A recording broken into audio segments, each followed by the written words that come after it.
Hello everyone. आज की इस वीडियो में सोशियोलॉजी के टॉप 30 क्वेश्चंस के बारे में बात करने वाले हैं। वीडियो स्टार्ट करने से पहले अगर आप चैनल पर नए हैं तो चैनल को सब्सक्राइब कर ले। चैनल का नाम है गो टू सक्सेस। अगर आप नेट, जेआरएफ, पीजीटी, जेआईसी या फिर असिस्टेंट प्रोफेसर एग्जाम की तैयारी कर रहे हैं सोशियोलॉजी से, तो इस चैनल के साथ जुड़कर आप यहां से अपनी स्टडी को कंप्लीट कर सकते हैं। प्लेलिस्ट में उन सभी वीडियोस के फोल्डर्स मिल जाएंगे, आप वहां से उन वीडियोस को देख सकते हैं। तो चलिए स्टार्ट करते हैं। फर्स्ट क्वेश्चन है, आत्म के विकास में मैं और मुझे की अवधारणा किसके द्वारा उपयोग में की गई? ऑप्शंस हैं S Freud, C H Cooley, H M Johnson, G H Mead. तो यहां पर क्या होगा राइट आंसर, बताइए।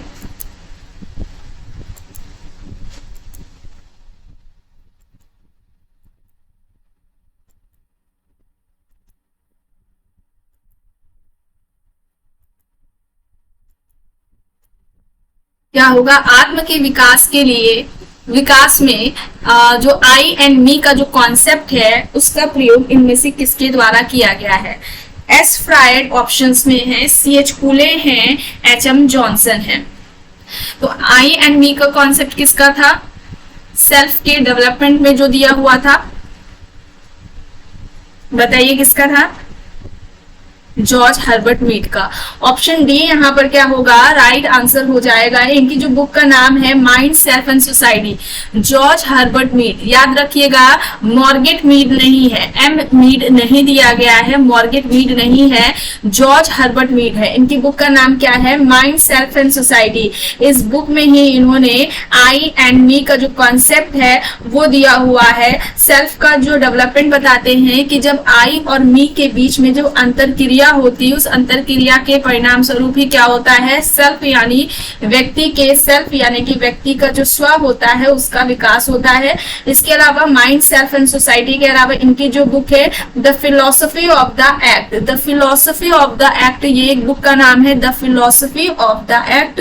नेक्स्ट बुक का नाम है movements of thoughts in the 19th century, movements of thought in the 19th century. ये कुछ मीड की, जॉर्ज हर्बर्ट मीड की बुक्स के बारे में थी। सामान्यीकृत, विशिष्टीकृत अन्य की अवधारणा भी जॉर्ज हर्बर्ट मीड ने ही दी हुई है। तो ऑप्शन डी यहाँ पर राइट हो जाएगा। नेक्स्ट है, मर्डॉक ने कितने प्रकार के तृतीयक संबंधियों का विवेचन किया है? मर्डॉक ने कितने प्रकार के तृतीयक संबंधियों का विवेचन किया है? ऑप्शंस हैं 151, 161, 171, 181, 151, 161, 171 या फिर 181। तो क्या हो जाएगा? तृतीयक संबंधियों में कितने रखे थे उन्होंने, कितने बताए थे, कितने होते हैं? क्या होगा यहाँ पर? 151। ऑप्शन ए यहाँ पर क्या हो जाएगा राइट आंसर हो जाएगा। मर्डॉक की बुक का नाम क्या है? The social structure. मर्डॉक की बुक का नाम क्या है? The social structure. उसमें 3 तरह के नातेदारी के इन्होंने प्रकार बताए हैं, 3 प्रकार बताए हैं नातेदारी की। इसमें प्राथमिक नातेदारी में कितने बताए हैं? नातेदार कितने होते हैं? 8 होते हैं प्राथमिक नातेदारों में। दूसरा जो बताते हैं द्वितीयक नातेदार में, उसमें 33, ठीक है 33 बताते हैं द्वितीयक नातेदारी में। और जो तृतीयक नातेदारी उसमें 151 नातेदारों की बात करते हैं, ठीक है। ये मर्डॉक ने बताए हैं, इंपॉर्टेंट है, आपके एग्जाम में पूछे जाते हैं कितने नातेदार किसमें होते हैं। नेक्स्ट है, निम्न में से कौन सी सामाजिकरण की एजेंसी नहीं है? ठीक है, कौन सी एजेंसी सामाजिकरण की इनमें से नहीं है? आइए देखते हैं। ऑप्शन है परिवार, साथी समूह, पुलिस, स्कूल। परिवार, साथी समूह, पुलिस, स्कूल ऑप्शंस में है। तो कौन सी एजेंसी नहीं होगी सोशलाइजेशन की? तो क्या होगा?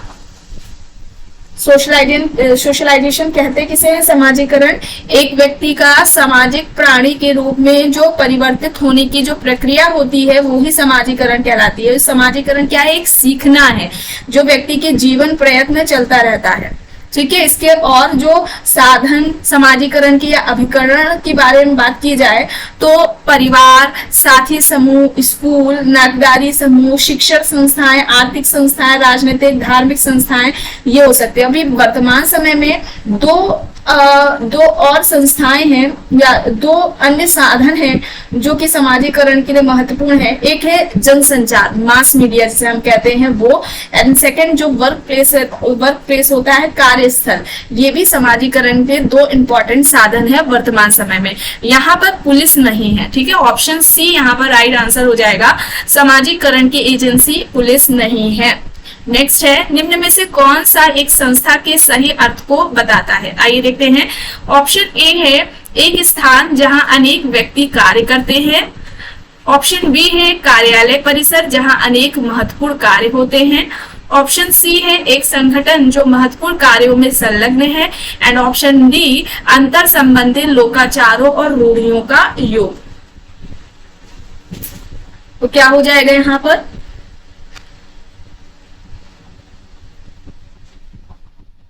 संस्था को सही बताता है कौन सा? एक स्थान जहां पर अनेक व्यक्ति कार्य करते हैं वो, एक कार्यालय परिसर जहां अनेक महत्वपूर्ण कार्य होते हैं, या फिर एक संगठन जो महत्वपूर्ण कार्यों में संलग्न है, या अंतर संबंधित लोकाचारों और रूढ़ियों का योग। क्या होगा?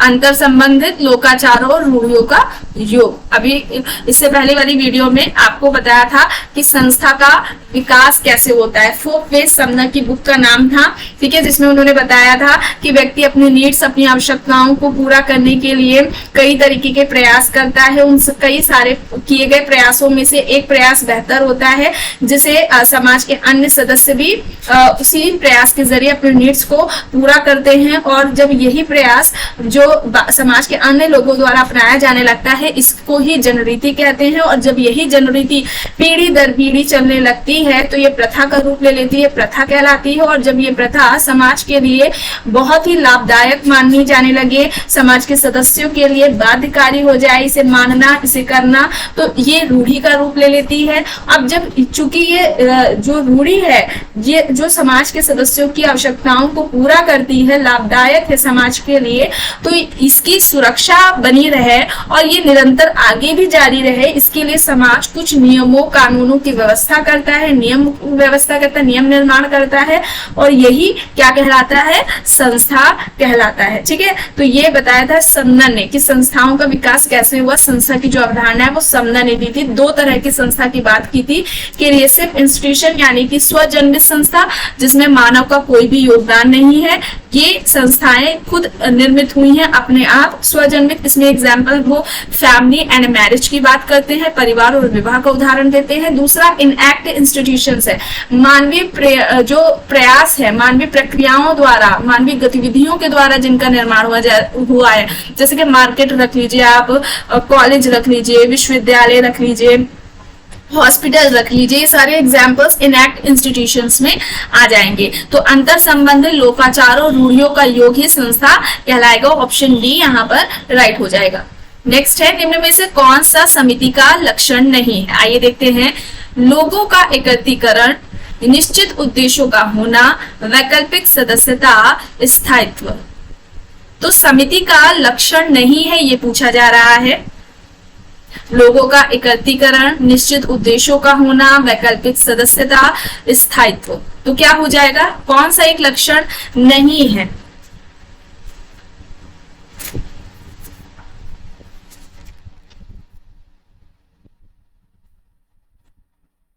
तो क्या होगा यहां पर?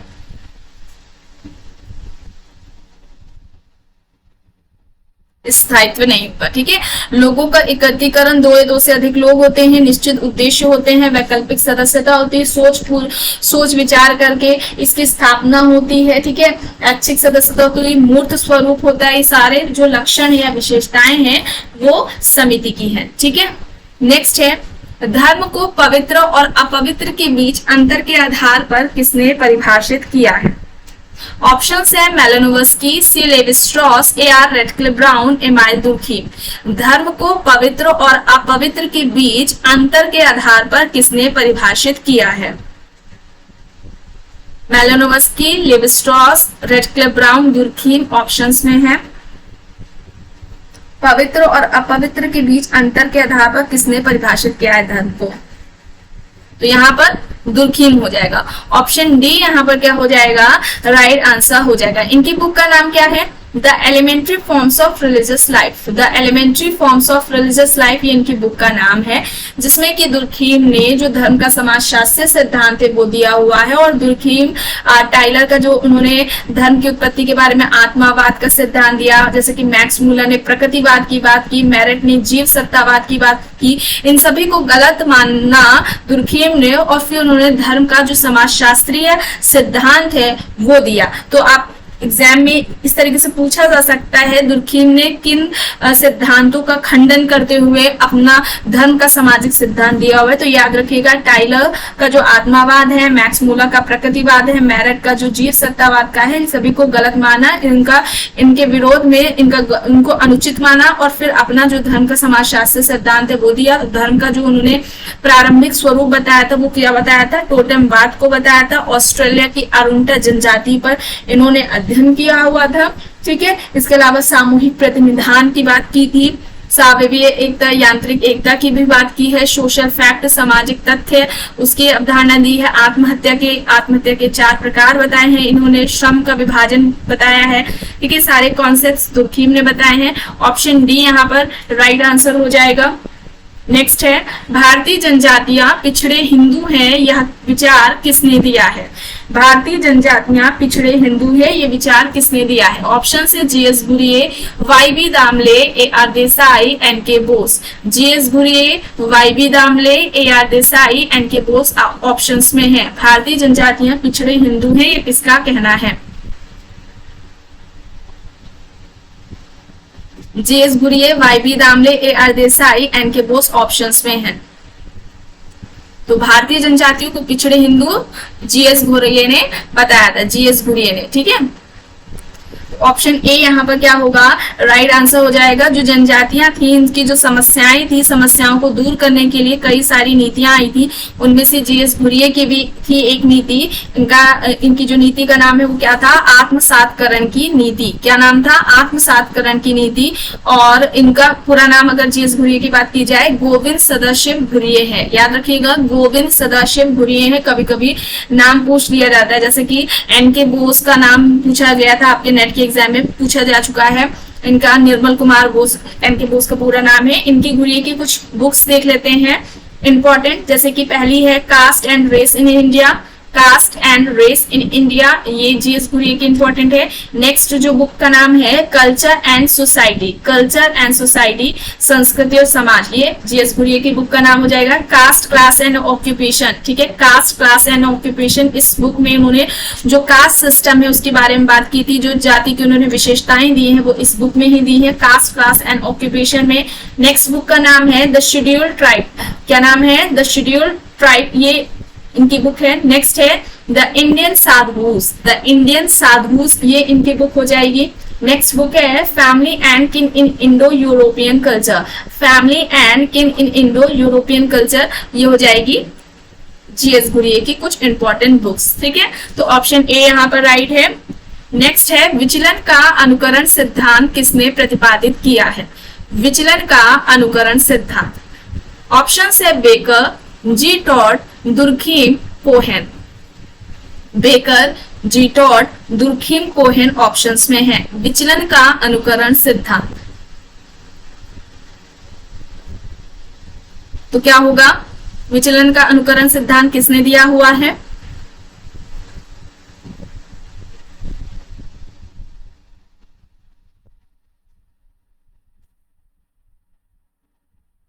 जी टॉड ने। ऑप्शन बी यहाँ पर क्या होगा? राइट आंसर हो जाएगा। विचलन किसे कहते हैं? तो एक तरीके से जो सामाजिक नियम होते हैं या जो अपेक्षाएं होती हैं उनके विपरीत जब व्यक्ति कोई व्यवहार करता है तो उसको ही हम विचलन कह सकते हैं। ठीक है, सामाजिक नियमों या अपेक्षित व्यवहारों के विपरीत किया गया व्यवहार ही विचलन की श्रेणी में आता है। अब विचलन की कोई सर्वमान्य परिभाषा नहीं है कि हर समाज में ये विचलन की परिभाषा और समाज में हम इसको ही विचलन कहेंगे, ऐसा ही व्यवहार किया जाए उसको ही हम विचलन की श्रेणी में रखेंगे।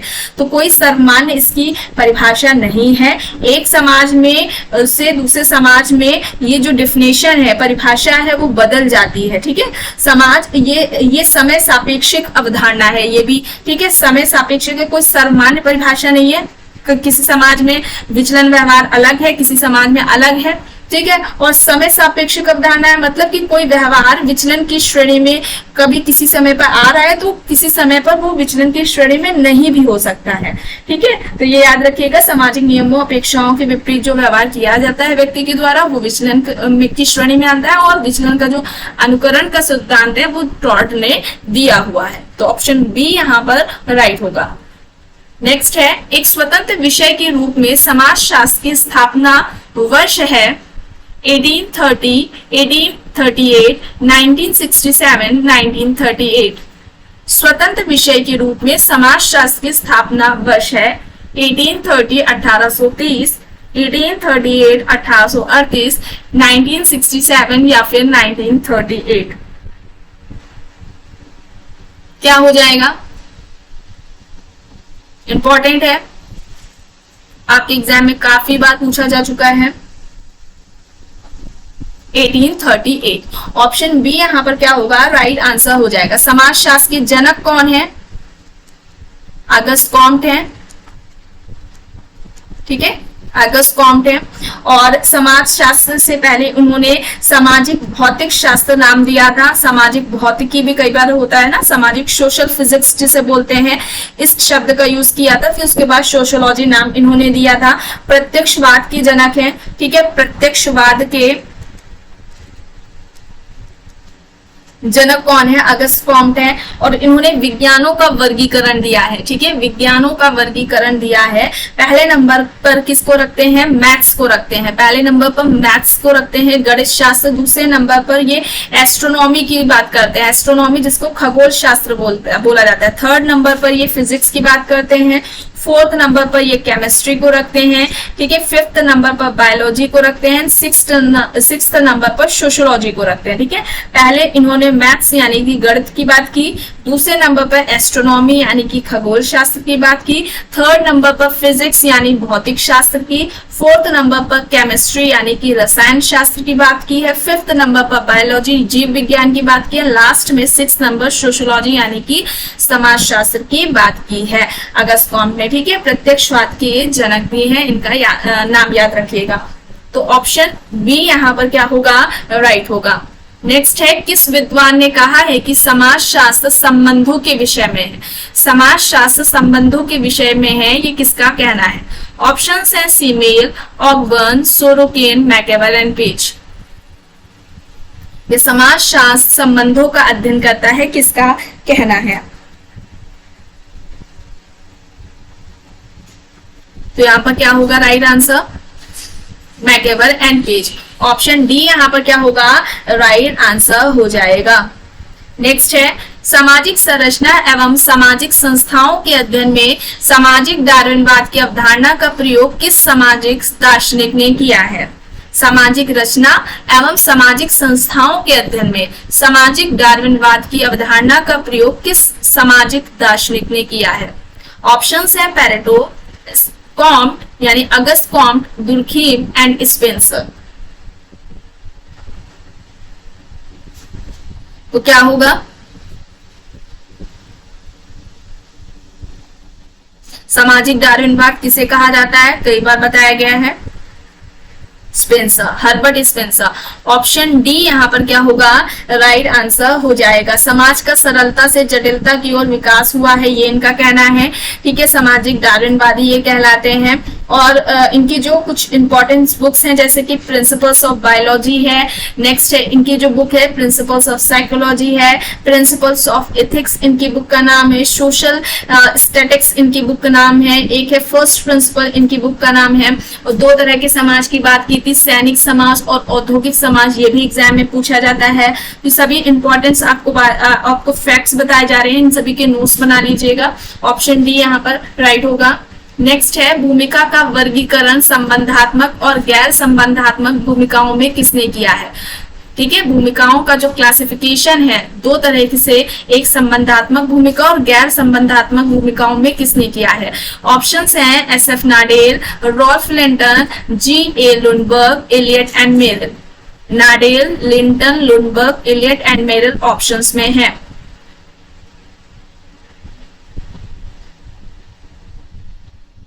क्या होगा यहाँ पर,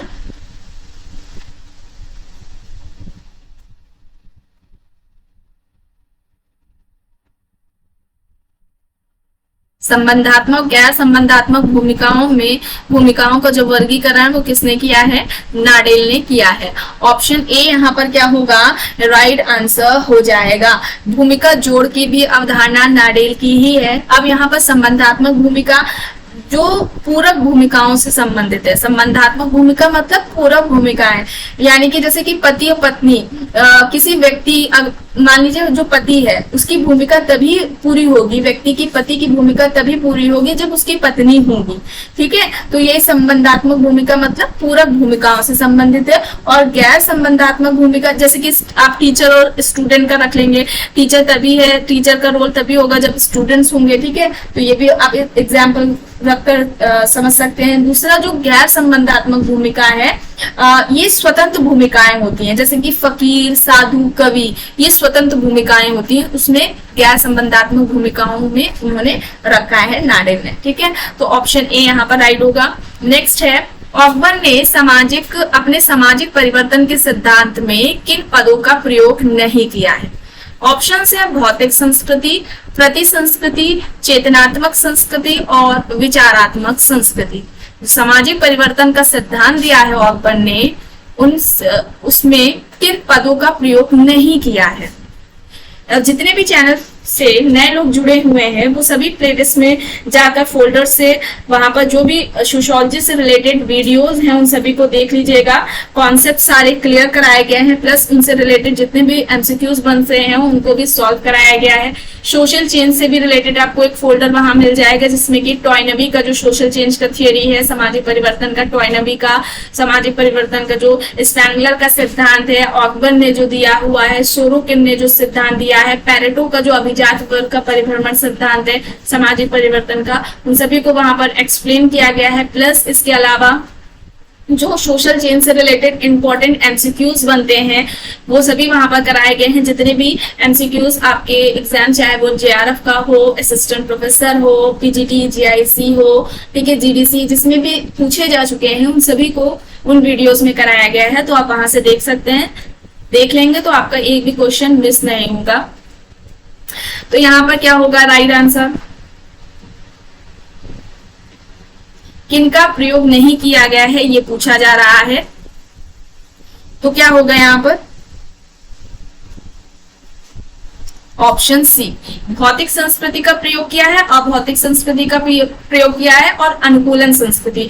यहाँ पर प्रति संस्कृति, चेतनात्मक संस्कृति, जो विचारात्मक संस्कृति है उसका प्रयोग नहीं है। जो चेतनात्मक संस्कृति, विचारात्मक संस्कृति है सोरोकिन से रिलेटेड हो जाएगा, प्रति संस्कृति तो काउंटर कल्चर हो जाएगा, वो अलग है। ठीक है, तो यहाँ पर नहीं किया है प्रति संस्कृति, चेतनात्मक, विचारात्मक संस्कृति का। तो ऑप्शन सी यहाँ पर राइट होगा।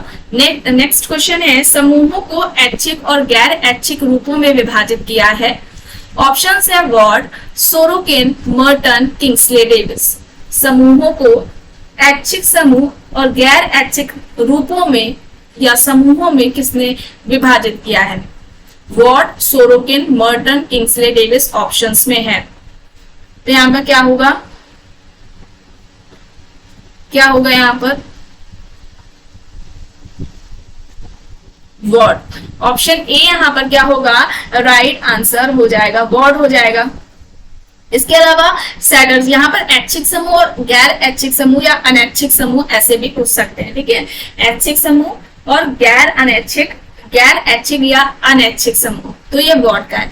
ऐसा ही सैडरसन का है, उन्होंने 3 बताए हैं, ठीक है। एक ऐच्छिक समूह बताया, दूसरा अनैच्छिक समूह, तीसरा उन्होंने प्रतिनिधिक समूह बताया, ठीक है। बस इन्होंने प्रतिनिधिक ऐड कर दिया है। बोर्ड ने 2 बताया, ऐच्छिक या गैर ऐच्छिक या ऐच्छिक या अनैच्छिक, ऐसे भी पूछते हैं, मतलब वही है, ठीक है। प्लस 2 इन्होंने सैडरसन ने बताया। लास्ट में 3rd नंबर पर वे प्रतिनिधिक समूह की बात कर देते हैं सैडरसन। नेक्स्ट जो मैकडूगल है, मैकडूगल ने भी 2 समूह के प्रकार की बात की है, एक आकस्मिक समूह और दूसरा है उद्देश्य मूलक समूह, ठीक है। आकस्मिक समूह और उद्देश्य मूलक समूह ये मैकडूगल ने बताए हैं। समनर एंड केलर का आपको पता ही है, इन ग्रुप एंड आउट ग्रुप की बात की। इन ग्रुप जिसका कि व्यक्ति सदस्य होता है और जो आउट ग्रुप है जिसका कि व्यक्ति मेंबर नहीं होता है। तो ये कुछ एग्जाम्पल टाइप्स थे ग्रुप के जिन्होंने बताए हैं, वो याद रखिएगा। ऑप्शन ए यहाँ पर राइट है। नेक्स्ट है प्रभु जाति की अवधारणा का प्रतिपादन किसने किया है। ऑप्शन है JH. Hutton, GS. Ghurye, NK. Bose या फिर एम.एन. श्रीनिवास। प्रभु जाति की अवधारणा JH. Hutton, GS. Ghurye, NK. Bose, MN. Srinivas options में है। डोमिनेंट कास्ट, डोमिनेंट कास्ट इसकी भी वीडियो आपको प्लेलिस्ट में मिल जाएगी, चैनल पर आप प्लेलिस्ट चेक करेंगे, वहां पर फोल्डर बना हुआ है एम.एन. श्रीनिवास की अवधारणा है, वहां पर संस्कृतिकरण की अवधारणा और प्रभु जाति की अवधारणा का अलग अलग वीडियो बना हुआ है, उसमें एक्सप्लेन किया गया है कि क्या है। वहां से आप उन वीडियोस को देख सकते हैं, आपको कॉन्सेप्ट क्लियर हो जाएगा। तो यहाँ पर जो डोमिनेंट कास्ट है, वो जो कॉन्सेप्ट है वो किसका है, जी.एस. घुरी सॉरी एम.एन. श्रीनिवास ने दिया हुआ है। ऑप्शन डी यहाँ पर क्या होगा, राइट आंसर हो जाएगा, ठीक है। मैसूर के रामपुर पर इनका अध्ययन रहा है, ओक्कालिंगा जाति पर, ठीक है। जो ओक्कालिंगा जाति है उस पर उन्होंने अध्ययन करके ही डोमिनेंट कास्ट का कॉन्सेप्ट दिया हुआ था और 3 इंपॉर्टेंट लक्षण बताए थे जिसके आधार पर हम किसी जाति को प्रभुत्व जाति या प्रभु जाति कहेंगे। पहली संख्यात्मक, संख्या कितनी है, संख्या की जो शक्ति है संख्यात्मक, वो। दूसरी आर्थिक शक्ति और तीसरे नंबर पर राजनीतिक शक्ति की बात करते हैं। ये 3 लक्षण महत्वपूर्ण हैं किसी भी जाति को प्रभुत्व जाति कहने के लिए। ये तीनों ही लक्षण एम.एन. श्रीनिवास ने बताए और इनकी जो बुक का नाम है, बुक का नाम क्या है, द डोमिनेंट कास्ट। बुक का नाम क्या है, द डोमिनेंट कास्ट बुक का नाम है, जिसमें कि उन्होंने ये कॉन्सेप्ट दिया हुआ है। तो ऑप्शन डी यहाँ पर राइट होगा। नेक्स्ट है एक उप संस्कृति जो हमारी इंद्रियों को अच्छी लगती है और समाज की अन्य उप संस्कृतियों की जो प्रणालियां होती हैं उनको नकारती है, कही जाती है।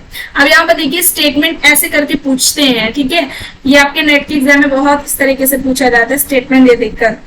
एक उप संस्कृति है, अप संस्कृति नहीं, उप संस्कृति, ठीक है, ठीक है। एक अप संस्कृति से एक अप संस्कृति जो हमारी इंद्रियों को अच्छी लगती है और समाज की जो अन्य उप संस्कृतियां होती हैं, उनकी जो प्रणालियां होती हैं उनको नकारती हैं, उनको हम क्या कहेंगे, आदर्श संस्कृति कहेंगे, यथार्थ संस्कृति कहेंगे, भौतिक संस्कृति कहेंगे या फिर प्रति संस्कृति कहेंगे।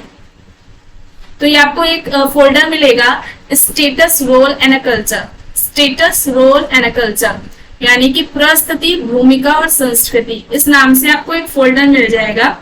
उसमें सारे कॉन्सेप्ट्स क्लियर किए गए हैं, जैसे कि रोल से रिलेटेड, भूमिका से रिलेटेड जितनी भी अवधारणाएं हैं, बहुल भूमिका क्या होती है, भूमिका संघर्ष क्या है, भूमिका तनाव क्या है, उसकी बात की जाए, स्टेटस की बात की जाए तो परिस्थिति सकुल क्या है, परिस्थिति जो सांस्कृतिक प्रतिमान है वो क्या होता है, संस्कृति से संबंधित, उसमें भी ये सारे कराए गए हैं। प्रति संस्कृति क्या होती है, उप संस्कृति क्या होती है, सांस्कृतिक तत्व क्या होते हैं, सांस्कृतिक प्रतिमान क्या है, सांस्कृतिक क्षेत्र की अवधारणा क्या है, सांस्कृतिक सार्वभौम क्या है, सारे कॉन्सेप्ट्स क्लियर कराए गए हैं। जहां पर आपका अगर कॉन्सेप्ट क्लियर है तो स्टेटमेंट आप सारे सॉल्व कर लेंगे, चाहे वो जितना ही डिफिकल्ट करके क्यों ना पूछा गया हो। तो यहाँ पर क्या होगा, एक बताइए, आदर्श संस्कृति होगा, यथार्थ संस्कृति, भौतिक संस्कृति या फिर प्रति संस्कृति।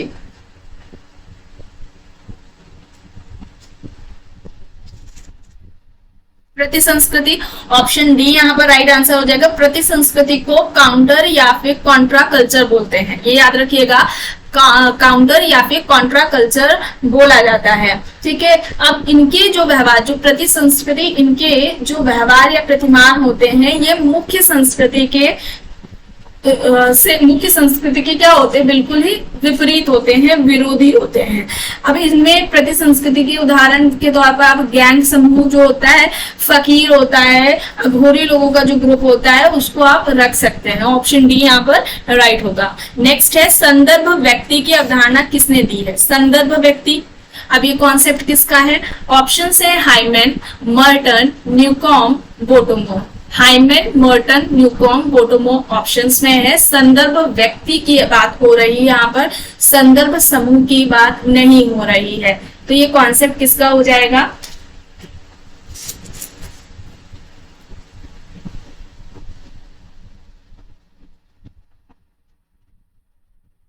हाइमन, मर्टन, न्यूकॉम या बोटोमो?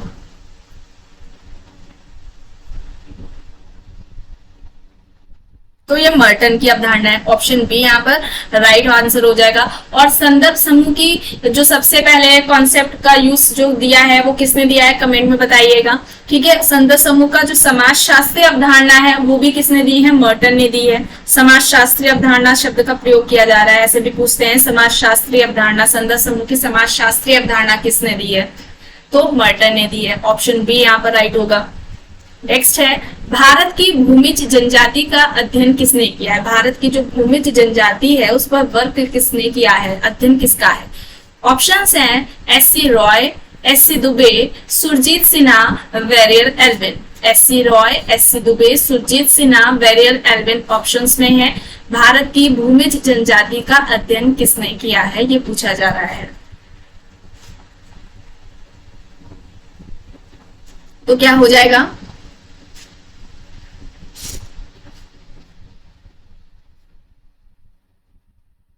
इसका अध्ययन रहा है भारत की भूमिज जनजाति पर।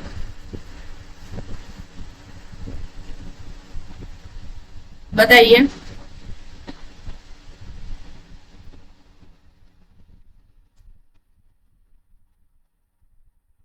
सुरजीत सिन्हा। ऑप्शन सी यहाँ पर क्या होगा? राइट आंसर हो जाएगा। जाति जनजाति निरंतरता का जो कॉन्सेप्ट है वो भी सुरजीत सिन्हा ने दिया हुआ है। ठीक है, जाति जनजाति निरंतर का जो अवधारणा है ये भी सुरजीत सिन्हा की है। और ये क्या कहते हैं कि ये जो अवधारणाएं हैं ये अलग अलग नहीं है। जाति और जनजाति ये दो अवधारणाएं अलग अलग नहीं है, बल्कि इनमें निरंतरता पाई जाती है। मतलब जाति के जो गुण हैं वो जनजाति में पाए जाते हैं और जो जनजाति के गुण हैं वो जाति में पाए जाते हैं, ऐसा इनका कहना है। ठीक है, तो सुरजीत सिंह का कहना है ऑप्शन सी यहाँ पर क्या होगा? राइट आंसर हो जाएगा। नेक्स्ट है किसने प्राथमिक समूह को मानव स्वभाव की पोशिका कहकर परिभाषित किया है? ऑप्शंस हैं Kingsley Davis, MacIver and Page, Robert Bierstedt या फिर इनमें से कोई नहीं। प्राइमरी ग्रुप को मानव स्वभाव की पोशिका कहकर किसने परिभाषित किया है? Kingsley Davis, MacIver and Page, Robert Bierstedt या फिर इनमें से कोई नहीं।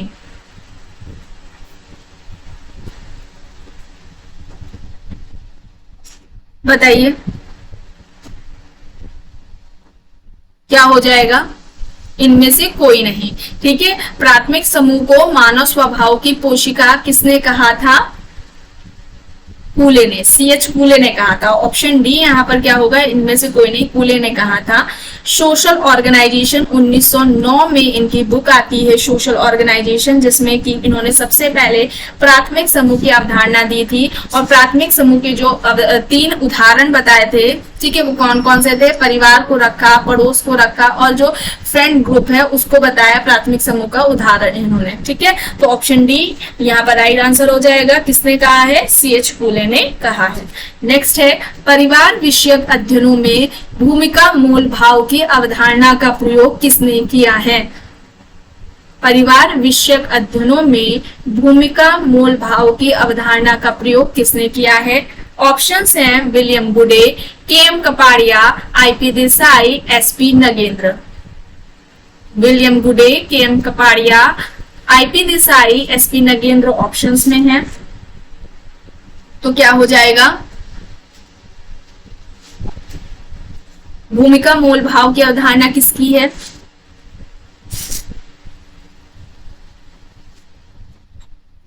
विलियम जे गुडे।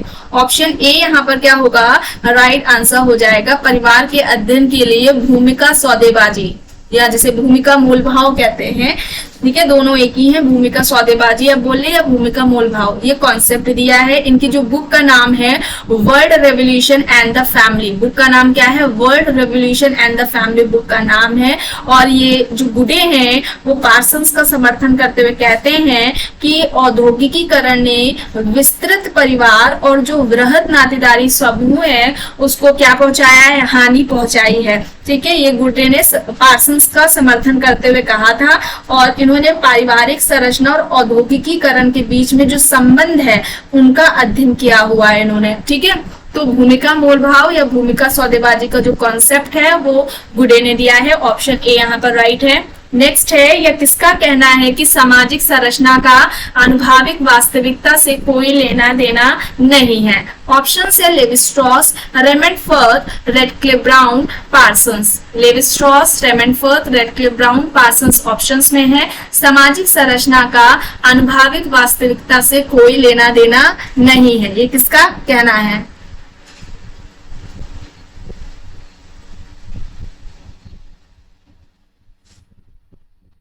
तो यहाँ पर क्या होगा right answer? C Levi Strauss. Option A यहाँ पर क्या हो जाएगा, राइट आंसर हो जाएगा।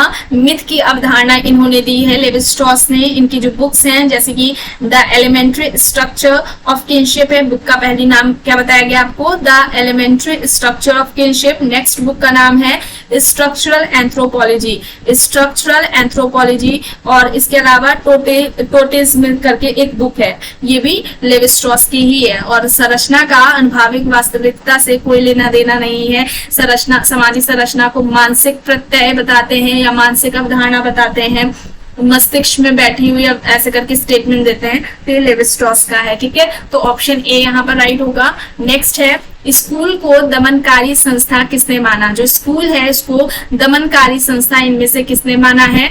ऑप्शन है Karl Marx, Parsons, Ivan Illich या फिर Johnson. Karl Marx, Parsons, Ivan Illich, Johnson options में है। स्कूल को दमनकारी संस्था किसने माना है? तो यहाँ पर क्या होगा राइट आंसर?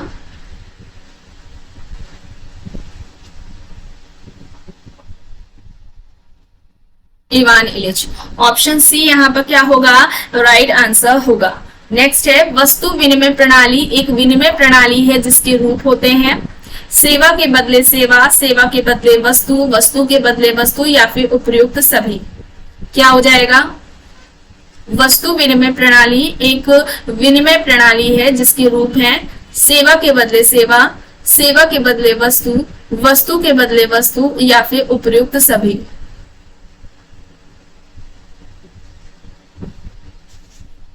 तो ये सभी हो जाएंगे। ऑप्शन डी यहाँ पर क्या होगा, राइट आंसर हो जाएगा। नेक्स्ट है, इनमें से कौन सा गलत है? बुक्स हैं, चलिए देखते हैं। ऑप्शन ए है history of human marriage, Westermarck, the mothers Mead, primitive society, R H Lowie, Asian society, L H Morgan.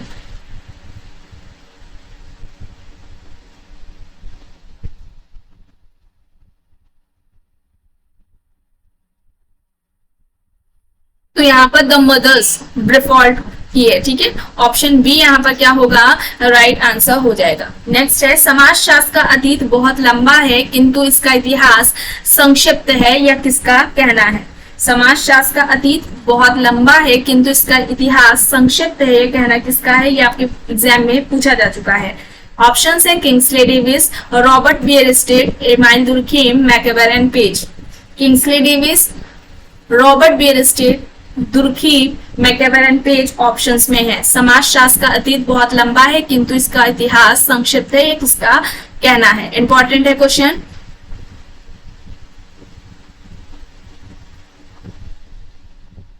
तो यहाँ पर राइट आंसर क्या होगा बताइए? रॉबर्ट बियरेस्टर। ऑप्शन बी यहाँ पर क्या होगा, राइट आंसर होगा। नेक्स्ट है, किसने सर्वप्रथम आर्थिक विनिमय और सामाजिक विनिमय में अंतर स्पष्ट किया है? आर्थिक विनिमय और सामाजिक विनिमय में अंतर किसने बताया है? ऑप्शन है Frazer, Peter Blau, Malinowski, George Homans. Frazer, Blau, Malinowski, Homans options में है। आर्थिक विनिमय और सामाजिक विनिमय में सबसे पहले अंतर किसने किया था?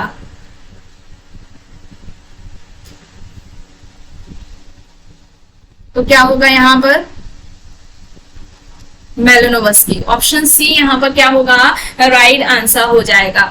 धर्म, जादू और विज्ञान की बात की थी। जादू के दो प्रकार बताए थे, बताया था सफेद जादू जो कि दूसरों की अच्छाई के लिए, दूसरों के कल्याण के लिए किया जाता है। काला जादू दूसरों को हानि, दूसरों को कष्ट पहुंचाने के लिए किया जाता है। इसके अलावा प्रेम जादू की भी बात इन्होंने की है, लव मैजिक की भी बात मेलानोव्स्की ने की है। जादू को और धर्म को भी क्या बताया था इन्होंने, कि ये भी मानव की आवश्यकताओं को पूरा करने का साधन है। ठीक है, और ये संस्कृति को बताया था कि संस्कृति व्यक्ति की आवश्यकताओं को पूरा करती है, संस्कृति व्यक्ति की आवश्यकताओं को पूरा करने का साधन है, और संस्कृति का निर्माण ही व्यक्ति ने अपनी आवश्यकताओं को पूरा करने के लिए किया हुआ है। 3 तरह की संस्कृति, प्राथमिक, द्वितीयक, तृतीयक संस्कृति की बात की है। ठीक है, व्यक्तिवादी, प्रकारवादी मेलानोव्स्की को कहा जाता है। तो ये बातें याद रखिएगा। ऑप्शन सी यहाँ पर राइट है। नेक्स्ट है, समग्र संस्था शब्दावली को लोकप्रिय बनाया है। ऑप्शन है Levi straws, Parsons, Goffman, Sumner. समग्र संस्था, या आप कह ले संपूर्ण संस्था, या पूर्ण संस्था, या टोटल इंस्टीट्यूशन, इसे इंग्लिश में हम बोलेंगे। तो ये जो कॉन्सेप्ट है वो किसका है? लेवी स्ट्रॉस, पार्सन्स, गॉफमैन या फिर समनर।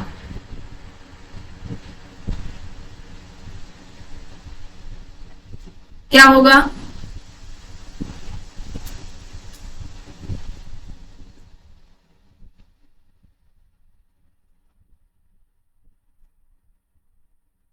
गॉफमैन। ऑप्शन सी यहाँ पर राइट आंसर हो जाएगा।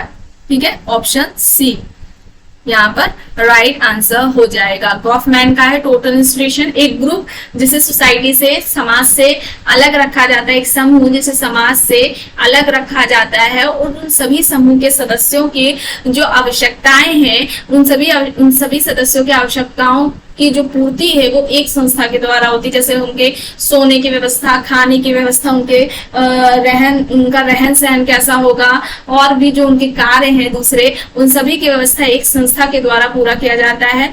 गॉफमैन ने उसको टोटल इंस्टीट्यूशन, संपूर्ण संस्था या समग्र संस्था या पूर्ण संस्था कहा है, और इसका एग्जाम्पल वो पागल खाना, जेल को बताते हैं गॉफमैन। ठीक है, तो ऑप्शन सी यहाँ पर राइट होगा। नेक्स्ट है, मैक्स मूलर का संबंध है प्रकृतिवाद से, अनुप्राणवाद से, अध्यात्मवाद से, या फिर इनमें से कोई नहीं। मैक्स मूलर प्रकृतिवाद से संबंधित है, अनुप्राणवाद से संबंधित है, अध्यात्मवाद से संबंधित है, या फिर इनमें से कोई नहीं। तो क्या होगा?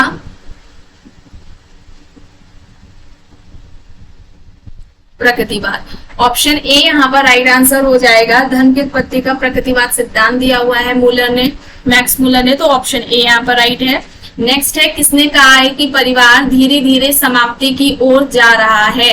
परिवार धीरे धीरे समाप्ति की ओर जा रहा है, किसका कहना है? ऑप्शन है पार्कर एडर्सन, मैक्स मूलर, गुडेनहॉर्ट, सीएच पुलेट। पार्कर एडर्सन, मैक्स मूलर, गुडेनहॉर्ट एंड सीएच पुले ऑप्शंस में है। परिवार धीरे धीरे समाप्ति की ओर जा रहा है, किसका कहना है?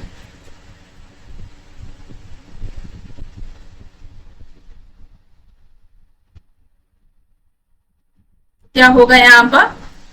गुडेनहॉर्ट। ऑप्शन सी यहाँ पर राइट आंसर हो जाएगा। नेक्स्ट है, वर्गीकृत और विवरणात्मक नातेदारी शब्दावली किसने दी है? ऑप्शन है Morgan, Murdock, Radcliffe Brown and Levi Strauss. वर्गीकृत और विवरणात्मक नातेदारी शब्दावलियां किसने दी हैं? मॉर्गन ने, मर्डॉक ने, रेडक्लिफ ब्राउन ने, या फिर लेवी स्ट्रॉस ने। तो यहाँ पर क्या हो जाएगा बताइए? मॉर्गन। ऑप्शन ए यहाँ पर राइट आंसर हो जाएगा। ये उद्विकासवादी है, ठीक है। समाज का जो उद्विकासीय अवधारणा दी हुई, इन्होंने समाज की जो अवस्थाएं बताई थी, जंगली अवस्था, फिर बर्बरता की अवस्था, फिर सभ्यता की अवस्था, ठीक है। तो मॉर्गन हो जाएंगे यहाँ पर राइट आंसर। तो आज की वीडियो में बस इतना ही। आई होप कि आपको वीडियो पसंद आई होगी। अगर वीडियो पसंद आई है तो प्लीज लाइक करिएगा, कमेंट करके जरूर बताइएगा। चैनल पर अगर आप नए हैं तो चैनल को भी जरूर सब्सक्राइब कर लीजिएगा एंड इस वीडियो को जितना हो सके ज्यादा से ज्यादा लोगों के साथ शेयर भी जरूर करिएगा। Thank you.